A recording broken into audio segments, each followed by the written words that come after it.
Hoy vamos a hablar sobre el patrimonio. Acompáñame.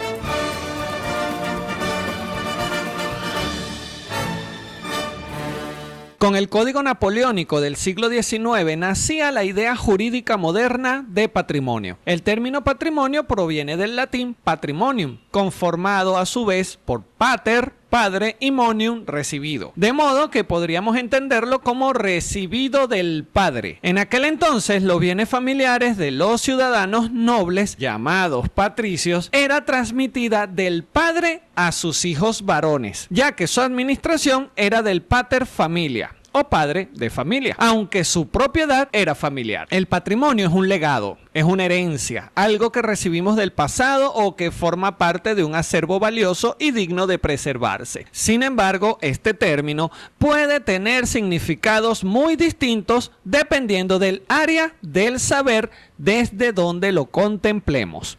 Por ejemplo, el patrimonio en sentido jurídico es la totalidad de los activos y pasivos de una persona natural o jurídica, es decir, que se pueden ser traducidos en un monto en dinero.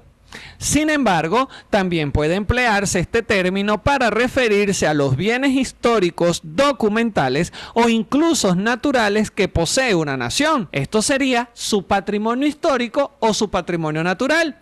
Si bien no pueden realmente ser ni vendidos ni comprados, ya que su valor sería demasiado grande como para medirse en dinero. Te recuerdo que me puedes apoyar dejando un comentario, compartiendo este video y también de forma monetaria en Patreon. Te dejo todos los enlaces en la descripción. El patrimonio se puede clasificar desde numerosas perspectivas, dado que es un concepto que tiene muchas aristas desde las cuales abordarlo. Nos basaremos en tres criterios que son, según su naturaleza, según su tangibilidad y según su beneficiario. Según su naturaleza, podemos distinguir tres tipos de patrimonio. El patrimonio económico, que vendría a ser la noción tradicional, en la que se abarcan los bienes, derechos pasivos y activos de una persona natural o jurídica. Patrimonio natural, constituido por el conjunto de paisajes, maravillas naturales, recursos naturales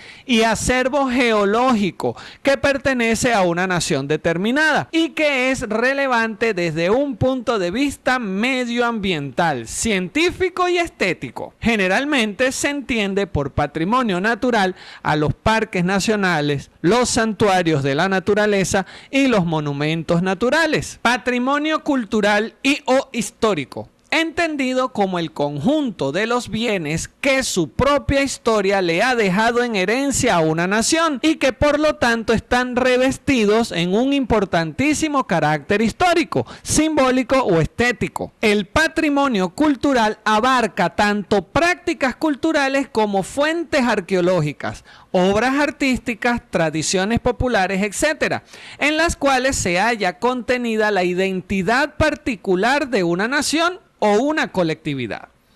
Según su tangibilidad, podemos hablar de patrimonio tangible, cuando se trata de elementos concretos, físicos, que se pueden tocar. A su vez, se puede clasificar en dos de acuerdo a su movilidad. Patrimonio tangible mueble, cuando se trata de objetos físicos concretos que pueden ser portados o desplazados de un sitio a otro.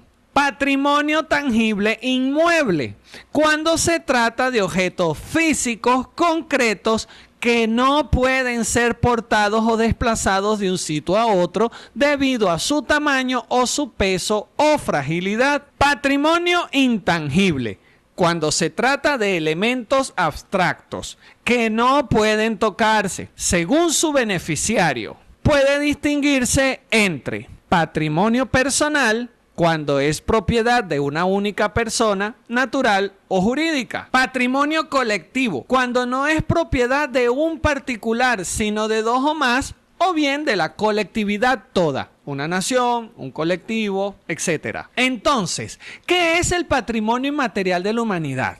¿Qué significa ser patrimonio inmaterial de la humanidad? ¿Qué significa salvaguardia? Una vez conocidos los orígenes de la palabra patrimonio y sus diferentes definiciones, surgen estas interrogantes para los que formamos parte del área cultural de nuestros respectivos países. Es por ello que ahora vamos a tratar de explicarlo con peras y manzanas. Según el texto de la Convención para la Salvaguardia del Patrimonio Cultural Inmaterial de la Conferencia General de la Organización de las Naciones Unidas para la Educación, la Ciencia y la Cultura, UNESCO, en su 32ª reunión celebrada en París del 29 de septiembre al 17 de octubre de 2003, cito: se entiende por patrimonio cultural inmaterial los usos, representaciones, expresiones, conocimientos y técnicas, junto con los instrumentos, objetos, artefactos y espacios culturales que les son inherentes, que las comunidades, los grupos y en algunos casos los individuos reconozcan como parte integrante de su patrimonio cultural. Este patrimonio cultural inmaterial, que se transmite de generación en generación, es recreado constantemente por las comunidades y grupos en función de su entorno, su interacción con la naturaleza y su historia, infundiéndoles un sentimiento de identidad y continuidad, contribuyendo así a promover el respeto de la diversidad cultural y la creatividad humana. A los efectos de la presente convención se tendrá en cuenta únicamente el patrimonio cultural inmaterial que sea compatible con los instrumentos internacionales de derechos humanos existentes, con los imperativos de respeto mutuo entre comunidades, grupos e individuos de desarrollo sostenible. 2. El patrimonio cultural inmaterial, según se define en el párrafo 1 supra, se manifiesta en particular en los siguientes ámbitos: tradiciones y expresiones orales, incluido el idioma como vehículo de patrimonio cultural inmaterial; artes del espectáculo; usos sociales, rituales y actos festivos; conocimientos y usos relacionados con la naturaleza y el universo; técnicas artesanales tradicionales. Este mismo documento define la salvaguardia como: se entiende por salvaguardia las medidas encaminadas a garantizar la viabilidad del patrimonio cultural inmaterial, comprendidas la identificación, documentación, investigación, preservación, protección, promoción, valorización, transmisión que podrá ser básicamente a través de la enseñanza formal y no formal. Y por último, la revitalización de este patrimonio en sus distintos aspectos. Como podemos observar, según las definiciones de la misma UNESCO,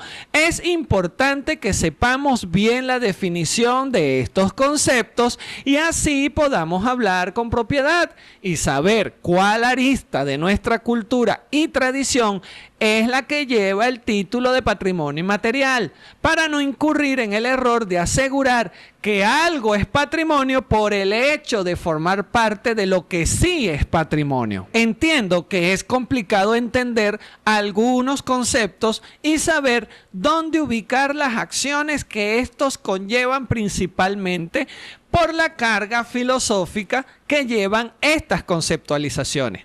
Pero en realidad es muy fácil de entender cuando la objetividad de sus protagonistas prevalece ante el fanatismo enceguecedor. En esta entrega solo hablé de los conceptos relacionados al patrimonio.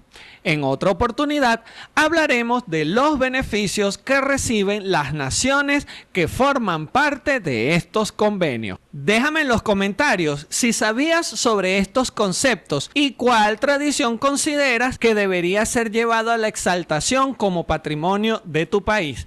Nos vemos en la próxima entrega. Chao.